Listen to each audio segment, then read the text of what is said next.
Assalamu alaikum. So today our topic is preparation and properties of chlorine. आज का हमारा topic है preparation and properties of chlorine. तो chlorine was first prepared. तो chlorine जो एक एलिमेंट है, it was first prepared by a scientist. उसका नाम था C.W. Scheele. C.W. Scheele in 1774. उसने कैसे प्रिपेयर किया? इसने when he treated hydrochloric acid with manganese dioxide. इसने हाइड्रोक्लोरिक एसिड को मैग्नीज डाइऑक्साइड के साथ ट्रीट किया, यहाँ पर रिएक्शन हो गई. It resulted in the formation of manganese chloride plus water plus chlorine. तो इस तरह से क्लोरीन प्रिपेयर हो गया फॉर द फर्स्ट टाइम. मगर जो साइंटिस्ट था डेवी, उसका नाम, एक साइंटिस्ट का नाम, इसका नाम था डेवी. डेवी ने इसको नाम दिया क्लोरीन. प्रिपेयर तो ये किसने? C.W. शील ने किया. उसने उसका नाम क्लोरीन नहीं रखा, मगर ये नाम क्लोरीन इन 1810 में इसको नाम दिया गया chlorine because of it's colour.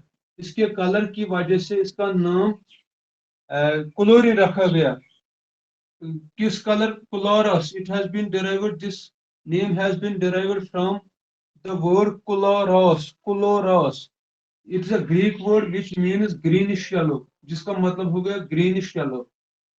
Greenish yellow क्योंकि ये क्लोरीन जो है, it is a greenish yellow in colour. It is a gas and is greenish yellow in colour. इस ग्रीनिश येलो कलर की बुनियाद पर, जिसको ग्रीक में कहा जाता है क्लोरस, क्लोरस, इसी क्लोरस के बेस पर इस एलिमेंट का नाम, जो यहाँ पर शील ने डिस्कवर किया, जो ग्रीनिश येलो था, उसका नाम क्लोरीन रखा गया.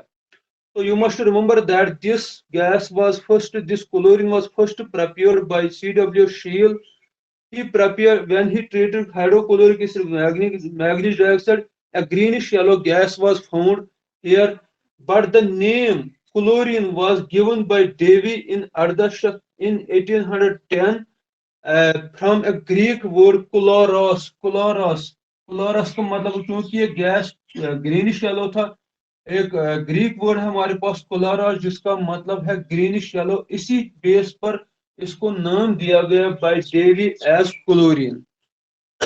तो ये है how this chlorine has been prepared and who suggested the name chlorine for this. तो now we will take its preparation. We will take its preparation. तो लेबोरेटरी प्रिपरेशन पहले हम लेंगे. Laboratory preparation, laboratory preparation. तो laboratory preparation में what we are seeing, तो जो जैसा कि अभी मैंने आपको बताया, we are treating hydrochloric acid, concentrated hydrochloric acid with manganese dioxide. जैसे मैंने आपको बताया, C.W. शील ने प्रिपेयर किया. तो यहाँ पर क्या बनता है? मैग्नीज क्लोराइड बनता है. मैग्नीज क्लोराइड प्लस वाटर बनता है, और दिस क्लोरीन गैस बनता है which is greenish yellow in colour. तो यहाँ पर greenish yellow vapours are formed, and these greenish yellow vapours are of the chlorine gas which is here formed. तो अगर इस हाइड्रोक्लोरिक एसिड के बजाय हम लेंगे, if we take this sodium chloride, we can take this sodium chloride and concentrate sulfuric acid instead of this hydrochloric acid. इस hydrochloric acid के बजाय हम सोडियम क्लोराइड और कंसंट्रेट सल्फ्यूरिक एसिड भी ले सकते हैं. इनको हम रिएक्शन कर सकते हैं मैग्नीज डाइऑक्साइड के साथ, and it results in the formation of. तो यहाँ पर भी कौन सा प्रोडक्ट बनता है? सोडियम बाइसल्फेट बनता है, प्लस मैग्नीज क्लोराइड बनता है, मैग्नीज क्लोराइड प्लस वाटर बनता है, and chlorine gas, and greenish vapors of chlorine gas are here also formed. So sodium bisulfate, manganese chloride, and this chlorine gas is formed. So actually what we are doing in the laboratory, laboratory में हम क्या करते हैं? We are taking equal amounts of, हम equal amounts of किसके लेते हैं? of this sodium chloride, sodium chloride और मैग्नीज डाइऑक्साइड के इक्वल अमाउंट हम लेते हैं. तो इनको हम एक बेकर में रखते हैं, एक फ्लास्क में रखते हैं. तो then we are adding concentrated sulphuric acid, फिर हम concentrated sulphuric acid Aahista Aahista इसको ड्रॉप वाइज ऐड करते हैं। तो यहाँ पर रिएक्शन होती है sodium chloride sulphuric acid manganese dioxide के दरमियान रिएक्शन होती है, सोडियम बाइसल्फेट मैग्नीज क्लोराइड और क्लोरीन यहाँ पर बनता है। This is how we are preparing chlorine in the laboratory. It is prepared when we are taking equal amounts of sodium chloride and magnesium dioxide in a flask, and to this flask we are adding concentrated sulfuric acid dropwise till greenish yellow vapors of chlorine are formed। तो यहाँ पर reaction हो रही है, ये product बनते हैं, मगर मेन प्रोडक्ट जो हमारा होता है that is chlorine is formed in this वे। तो ये लेबोरेटरी प्रिपरेशन, और बहुत सारे मेथड्स हैं इसके प्रिपरेशन की। We are not dealing with those methods, we are taking 2 or 3 methods. तो मैन्युफैक्चर जो इंडस्ट्रीज में मैन्युफैक्चर की जाती है इस क्लोरीन की, तो हम एक मेथड इसके लिए इसको इस्तेमाल करते हैं that is called Deacon's method. Deacon's method, एक साइंटिस्ट था जिसका नाम था डीकोन। डीकोन्स मेथड के जरिए से हम मैन्युफैक्चर कर रहे हैं क्लोरीन गैस, क्लोरीन गैस। तो what we are doing, we actually this hydrogen chloride is oxidized by the atmospheric air। तो हाइड्रोजन क्लोराइड की ऑक्सीडेशन होती है in presence of atmospheric air, in presence of catalyst that is copper chloride. एक catalyst हम लेते हैं copper chloride at 723 kelvin. तो temperature हमें मेंटेन करना पड़ता है 723 kelvin. We are getting, so what is the product that is formed here? We are getting water and chlorine, H2O plus chlorine twice. Uh, we will take here 4 times HCl. We are getting twice H2O, twice H2O plus twice Cl2 plus twice Cl2. So this is how chlorine can be manufactured. Chlorine can be manufactured. We are manufacturing it by a method that is called Deacon's method. Deacon's method में हम क्या करते हैं? We are this hydrogen chloride gets oxidized by the atmospheric air। atmospheric air में क्या होता है? Oxygen होता है, वो ऑक्सीजन ऑक्सीडाइज करता है हाइड्रोजन क्लोराइड को, तो यहाँ पर वाटर और क्लोरीन गैस बनता है। And we are using a catalyst copper chloride and we are heating the mixture to a temperature of 723 kelvin. तो ये और एक मेथड है, मगर we have to here use catalyst copper chloride and 723 kelvin. और ये जो रिएक्शन है only 65% 5% of this chlorine gas is formed। It is an equilibrium reaction। ये एक equilibrium reaction होती है, 65% chlorine gas यहाँ पर प्रोड्यूस होता है। मगर अगर हम ज्यादा चाहते हैं, if we want to have larger amounts of this chlorine, then we are using another catalyst that is called didymium oxide। Didymium oxide, we are using a catalyst instead of this copper chloride, we are using another catalyst that is called didymium oxide। This didymium oxide is an old name for two oxides of two elements, praseodymium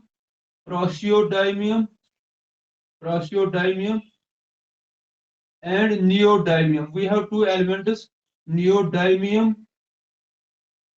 हमारे पास 2 elements हैं, वो कौन कौन से elements हैं? प्रोसियोडाइमियम और neodymium. इन्हीं के ऑक्साइड्स को हम लेते हैं, that oxide is called didymium oxide. It is an oxide of praseodymium and neodymium. तो इसी ऑक्साइड को हम लेते हैं, इस कॉपर क्लोराइड के बजाय हम वही डाइडाइमियम ऑक्साइड इस्तेमाल करते हैं। तो फिर हम ऑक्सीडेशन करते हैं हाइड्रोक्लोरिक एसिड, हाइड्रोजन क्लोराइड की, it gets oxidised in presence of atmospheric air to form water and chlorine. तो यहाँ पर ज्यादा कंसंट्रेशन में क्लोरीन गैस बनता है, तो ज्यादा अमाउंट में क्लोरीन गैस बनता है, और ये चीप रिएक्शन है। यहाँ पर टेम्परेचर भी हमें कम मेंटेन करना पड़ता है, और कैटलिस्ट हम यूज करते हैं, it is also cheap catalyst. तो ये कैटलिस्ट जो हम इस्तेमाल करते हैं, we have to create not stronger conditions. यहाँ पर स्ट्रॉन्ग कंडीशन, ज्यादा टेम्परेचर की जरूरत हमें नहीं पड़ती है, तो कम टेम्परेचर पर फिर ये रिएक्शन होती है और ज्यादा अमाउंट ऑफ क्लोरीन गैस यहाँ पर बनता है। तो डिकॉनस मेथड में मैंने आपको बताया कि हाइड्रोजन क्लोराइड ऑक्सीडाइज होता है to form water and chlorine gas। So we are using a catalyst copper chloride and we have to maintain high temperature 723 Kelvin। So if we want and here this is an equilibrium reaction. Only 65% of chlorine is produced by this is produced यहाँ पर, तो only chlorine, तो equilibrium reaction होती है, कम amount में chlorine gas बनता है। तो अगर हम ज्यादा चाहते हैं कि ज्यादा अमाउंट में क्लोरीन गैस बनना चाहिए और रिएक्शन कम टेम्परेचर पर होनी चाहिए, तो और एक ऑक्साइड कैटलिस्ट हम यूज करते हैं। कौन सा कैटलिस्ट? डाई डाइमियम ऑक्साइड कैटलिस्ट हम यूज करते हैं। ये डाई डाइमियम ऑक्साइड कौन सा कैटलिस्ट है? It is the oxide of praseodymium and neodymium. दो एलिमेंट्स जो लैंथेनाइड्स के, प्रोसियोडाइमियम और नियोडाइमियम, इन्हीं दो एलिमेंट्स का ये ऑक्साइड बना हुआ होता है।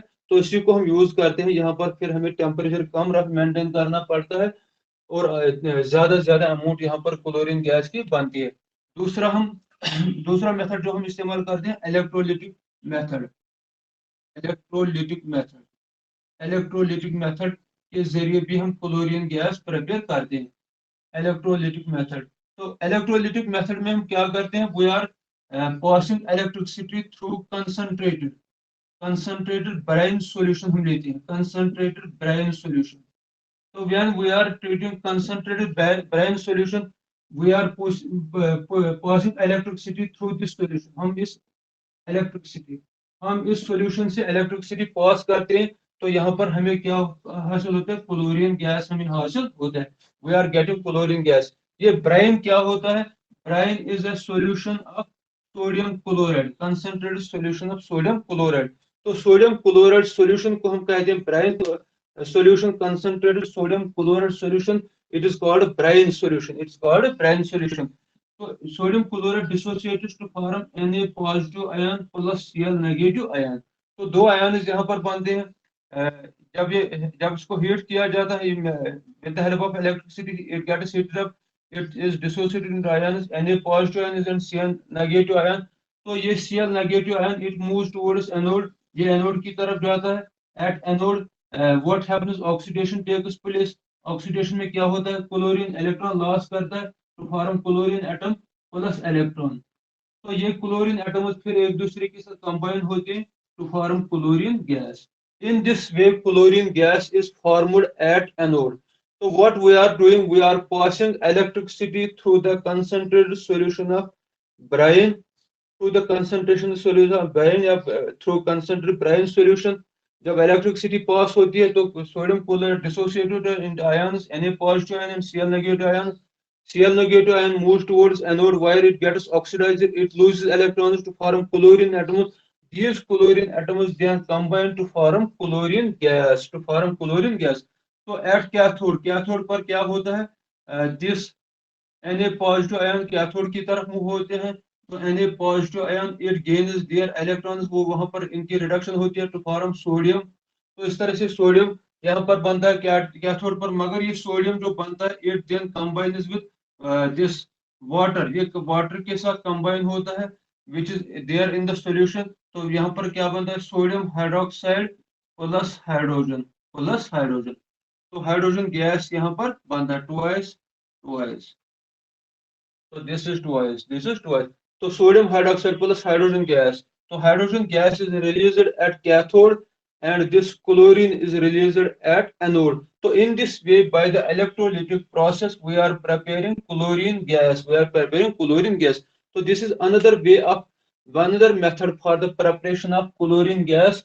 With the help of which these methods we can manufacture chlorine in larger and larger amounts, which is required in our in industries and in our daily life.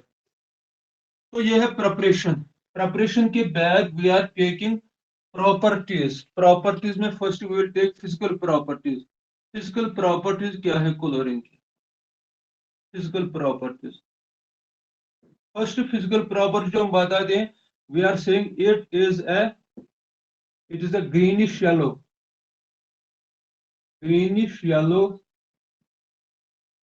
gas.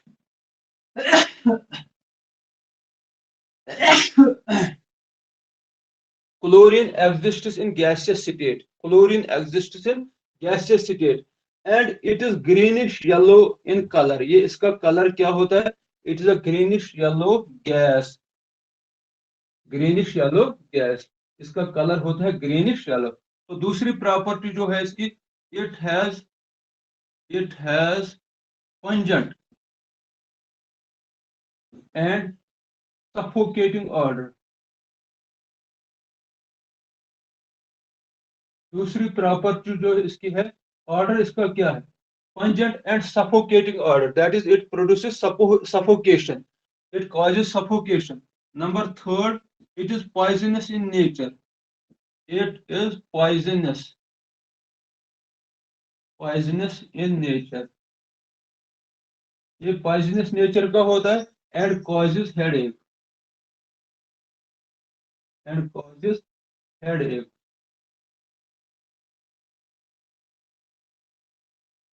जब इसके vapours हम inhale करते हैं तो क्या होता है, head इंसान, man suffers from headache. So it is poisonous in nature and causes headache. Number fourth property क्या है इसकी, it is heavier than air, it is heavier than air.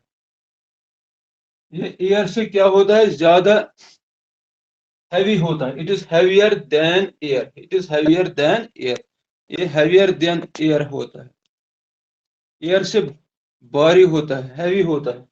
Number fifth property जो हम कहते हैं, it is soluble,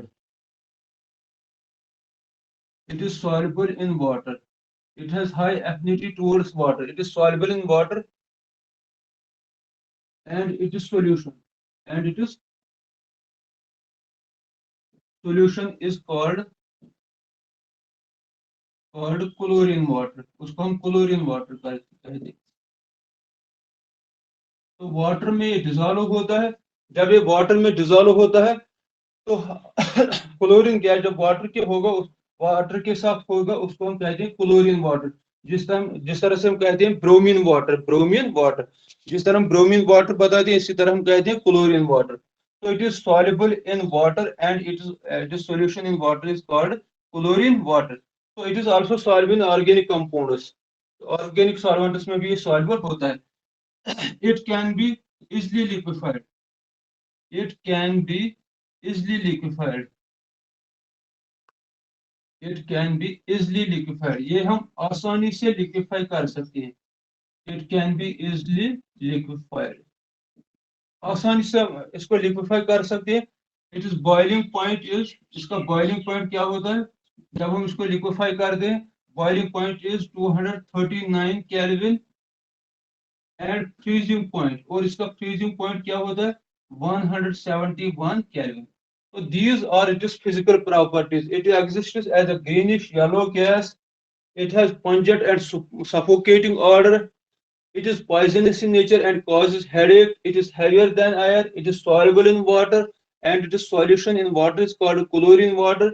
It can be easily liquefied, and when it changes into liquid state, its boiling point is 239 Kelvin, and its freezing point is 171 Kelvin. These are its physical properties. ये हैं इसके physical properties. तो इसके बाद we are taking its chemical properties. Chemical properties. As we have told you that these halogens are highly reactive in nature. Therefore, we are saying that this chlorine is also highly reactive in nature. It reacts with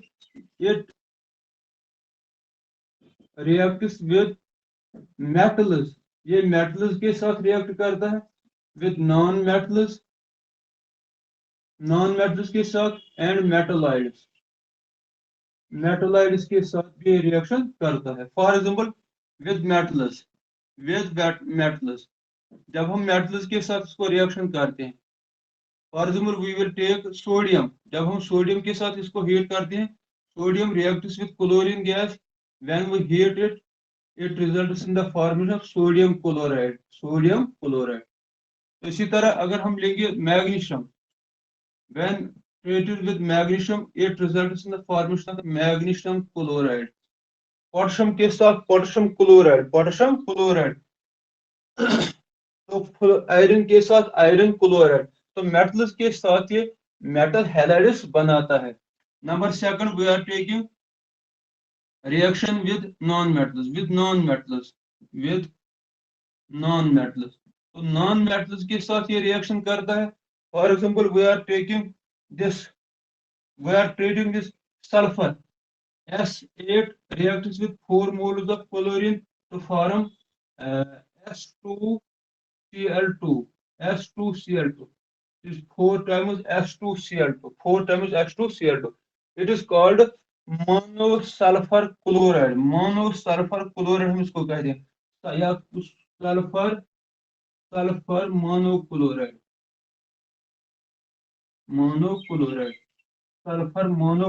sulphur monochloride S2Cl2. इसी तरह we are treating it with boron. Boron के साथ ये रिएक्शन करता है. Boron when treated with chlorine results in the formation of boron trichloride BCl3. तो boron trichloride is formed. Phosphorus अगर हम फास्फोरस क्लोरीन को फास्फोरस के साथ रिएक्शन करेंगे तो प्रोडक्ट कौन सा बनता है? प्रोडक्ट बनता है फास्फोरस पेंटाक्लोराइड और phosphorus trichloride. Third type of reaction is with metalloids. Arsenic के साथ, arsenic के साथ when treated with chlorine it forms 3 times chlorine, 3 times arsenic, gives twice AsCl3.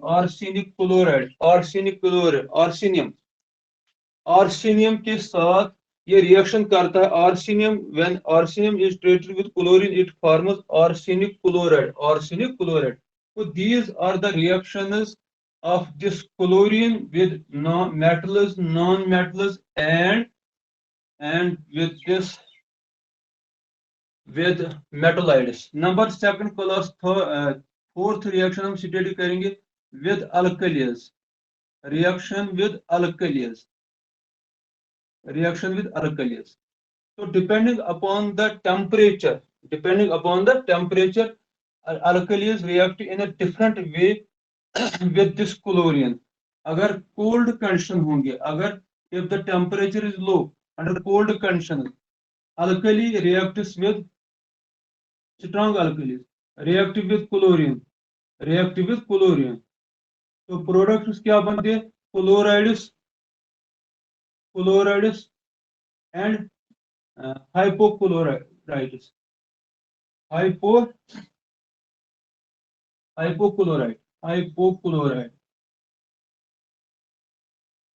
hypochlorite. मिसाल के तौर पर यहां पर हम लेंगे sodium hydroxide plus chlorine. It reacts to form sodium chloride plus sodium hypochlorite plus water. These are the different products which are formed. So we will take here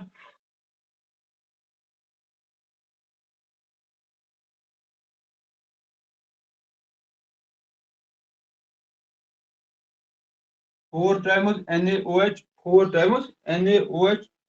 Yeah, we will take here twice NaOH plus chlorine gives NaCl plus NaClO plus H2O. Now it is balanced reaction. So ये है sodium chloride. It is sodium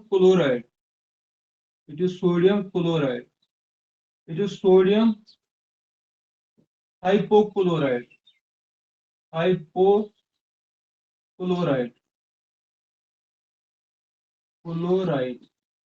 plus water. Sodium chloride and sodium hypochlorite are formed when we are treating chlorine with alkalis, strong alkalis such as sodium hydroxide or potassium hydroxide. It depends upon the temperature. ये temperature पर depend करता है कि किस type की reaction हो सकती है, कौन से प्रोडक्ट्स बनते हैं.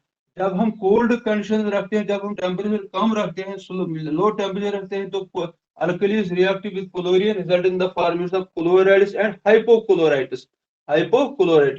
Now in case of when we heat it, so under hot conditions, जब टेम्परेचर टेम्परेचर ज्यादा होगा हॉट कंडीशन होगी तो अल्कली जब रिएक्शन करते हैं दे फॉर्म क्लोराइड्स, तो यहाँ पर chlorides and hypochloritates, hypochloritates, hypochloritates, hypochloritates are formed. Hypochloritates are formed. For example, we are taking here sodium hydroxide plus chlorine, resulting in the formation of sodium chloride plus NaClO3, NaClO3, sodium chlorate, NaClO3, sodium chlorate, hypochlorite, we are saying chlorides and chlorites. Chlorites are formed. It is sodium chloride. It is sodium chloride. It is sodium chloride. It is sodium chlorate. Chlorate. So sodium chlorate plus water. Plus water. Plus water. Will take 4 times NaOH. 4 times NaOH. Plus 6 times NaOH. 6 times NaOH plus 3 times Cl2 results in the formation of 5 times NaCl plus NaClO3 plus twice H2O plus twice H2O. So it is the product. ये products बनते हैं. So remember this point that when you are treating chlorine with alkalis, strong alkalis, sodium hydroxide, potassium hydroxide, it depends which type of products are formed. It depends upon the temperature. If the temperature is low, that is under cold conditions, chlorides and hypochlorites are formed. But when the temperature is high, when we heat the mixture, तो उस वक्त क्या होता है, sodium hydroxide chlorine के साथ reaction करता है, सोडियम क्लोराइड सोडियम क्लोरेट बनता है. Chlorides and chlorates are formed, chlorides and chlorates are formed, और वाटर यहाँ पर बनता है. इसी तरह पोटेशियम हाइड्रोक्साइड के साथ भी ऐसे ही रिएक्शंस होंगे. तो now we are taking oxidation reactions. Oxidizing agent. This chlorine acts as an oxidizing agent. Chlorine acts as an oxidizing agent. That means it has the tendency oxidizing agent. Oxidizing agent. That means it has the tendency to oxidize other species while himself gets reduced. खुद इसमें reduction होती है, खुद ये reduce होता है और दूसरे को ये ऑक्सीडाइज करता है, तो दूसरे सबस्टेंस को ये क्या करता है, ऑक्सीडाइज करता है. So it acts as an oxidizing agent. Why it acts as an oxidizing agent? It acts as an oxidizing in presence of moisture. So chlorine plus water we are showing. It results in the formation of यहाँ पर national oxygen available होता है, national oxygen is produced here. तो national oxygen यहाँ पर बनता है. What is the product? NaCl, HCl, HCl plus HClO, HClO. These are the two types of HCl and HClO is formed. HClO breaks again to form HCl plus oxygen, or in other words we can write the reaction here.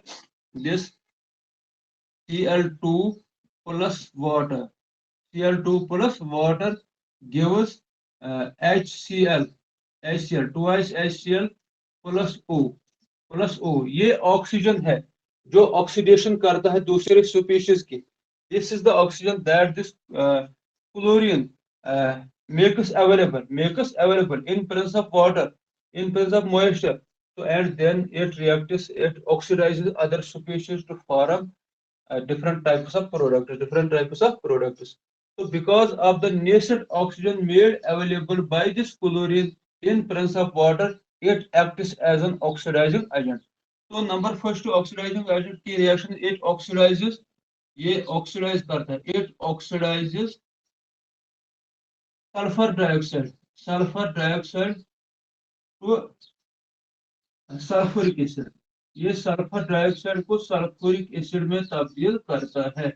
It has the tendency to change sulphur dioxide to sulphuric acid. मिसाल के तौर पर we are showing here Cl2 plus water plus SO2 sulfur dioxide results in the formation of तो product क्या बनता है sulfuric acid HCl twice HCl hydrochloric acid plus sulfuric acid H2SO4 H2SO4 plus H2SO4 तो hydrochloric sulphuric acid यहाँ पर बनता है। तो ये जो क्लोरीन है जब ये ऑक्सीडाइज करते हैं सल्फर डाइऑक्साइड को सल्फ्यूरिक एसिड में, अगर यहाँ पर देखेंगे +4 ऑक्सीडेशन स्टेट है, यहाँ पर क्या है +6 oxidation state, that means sulphur loses electron, it gets oxidised. Chlorine में ऑक्सीडेशन नंबर है 0, यहाँ पर इसके में क्लोरीन में ऑक्सीडेशन नंबर है -1, that means it gains electrons. तो we are saying that it makes available oxygen, those oxygen is reactive in presence of water, it acts as an oxidizing agent। तो ये क्लोरीन के साथ जब हम sulphur dioxide को reaction करते हैं इन प्रेजेंस ऑफ वाटर तो सल्फ्यूरिक एसिड में ये तब्दील होता है, sulphuric acid is formed.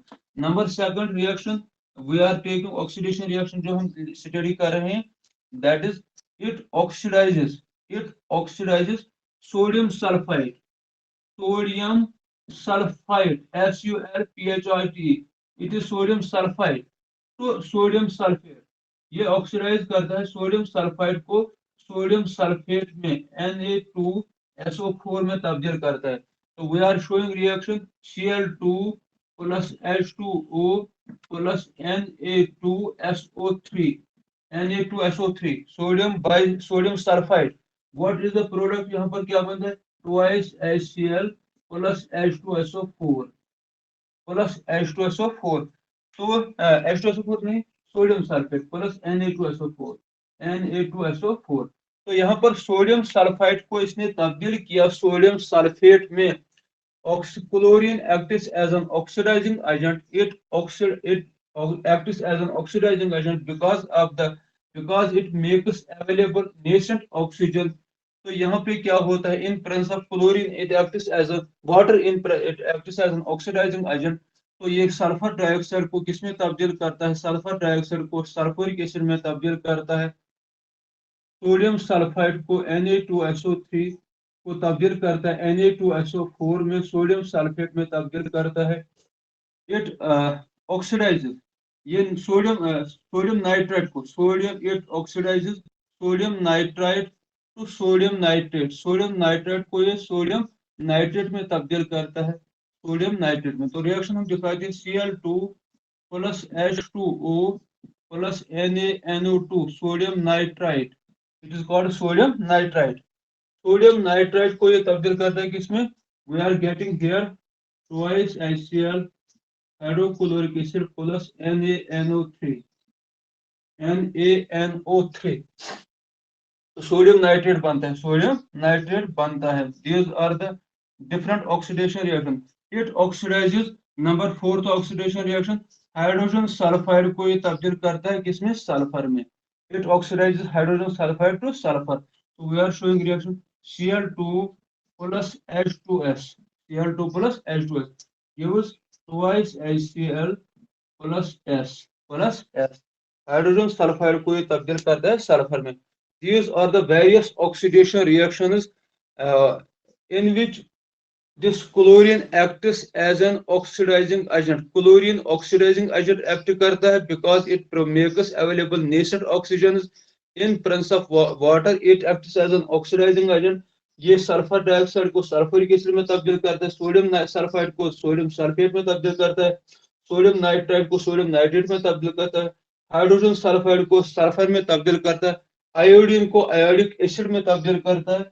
Similarly, we have so many oxidation reactions. We are taking here few oxidation reactions in which it acts as an oxidizing agent। यहाँ पर ये oxidizing agent act करता है। Number 5th type of reactions, 5th type जो reactions का है that is combination reactions।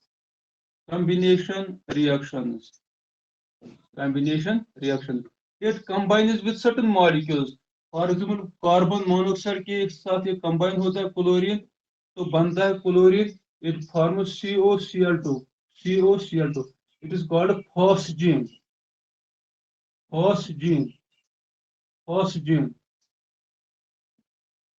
which is poisonous in nature। Carbonyl chloride इसको हम कार्बोनाइल क्लोराइड भी कहते हैं, carbonyl chloride, carbonyl chloride. It combines with carbon monoxide. Chlorine combines with carbon monoxide to form carbonyl chloride, CoCl2. It is called phosgene. That it is it is a poisonous compound. It is called carbonyl chloride and is also called phosgene. तो इसी तरह nitrosyl NO combines with chlorine to form nitrosyl twice NOCl, nitrosyl chloride, nitrosyl chloride, nitrosyl chloride. इसी तरह sulphur dioxide के साथ ये combine होता है SO2Cl2, तो it forms SO2Cl2, sulphuryl chloride, इसको कहते हैं sulphuryl chloride, sulphuryl chloride. So these are the various combination reactions in which this chlorine combines with some another compound, some other species to form combined species. So reacts with carbon monoxide reacts with chlorine to form carbonyl chloride, which is also called a phosgene, and it is a poisonous compound. तो NO के साथ ये combine होते हैं chlorine तो form नाइट्रोसाइल chloride, sulphur dioxide के साथ combine होते हैं तो सल्फ्यूराइल क्लोराइड बनता है। इसी तरह इसके हम रिएक्शंस दिखाते हैं ऑर्गेनिक कंपाउंड्स के साथ, हैलोजेंस के अल्केन्स के साथ ये रिएक्ट करता है, अल्कीन्स के साथ ये रिएक्ट करता है। Those reactions will be studied in case of organic chemistry. तो लास्ट जो इसका प्रॉपर्टी हम बताते हैं, bleaching agent. It acts as bleaching agent. This chlorine gas acts as bleaching agent. तो ये भी शील ने ही बताए थे, CW शील जिसने प्रिपेयर किया फॉर द फर्स्ट टाइम, उसी ने बताया it shows bleaching action, it shows bleaching agent, it acts as a bleaching agent, ये ब्लीचिंग एजेंट एक्ट करता है। एंड इट डिकलराइजेस, ये डिकलराइज करता है, it decolourises decolorizes it decolorizes these fruits, it decolorizes fruits, these flowers indigo colored substance, which are colored substance in presence of moisture, this litmus, storage etc, storage etc।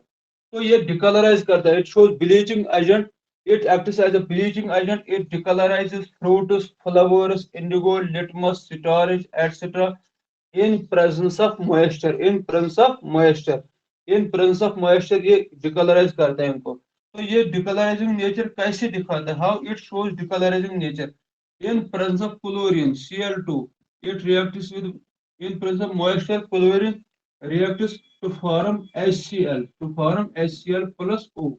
तो यहाँ पर oxygen release होता है, oxygen release होता है। तो ये जो ऑक्सीजन यहाँ पर रिलीज होता है ये ऑक्सीडेशन करता है, कलरिंग मैटर जो होता है किसी सब्सटेंस में, जो कलरिंग मैटर होता है उसको ये कलरलेस बनाता है, ये उसको ऑक्सीडाइज करता है और इसमें इसको डिकलराइज करता है। तो we can say here that it is colouring matter. ये जो कलरिंग मैटर होता है, colouring matter when treated with this chlorine in presence of this water, in presence of water, तो what happens, यहाँ पर क्या बनता है, colourless, colourless matter, colourless matter. तो जो चीज होता है वो कलरलेस होता है, that becomes colorless in nature, that becomes colorless in nature।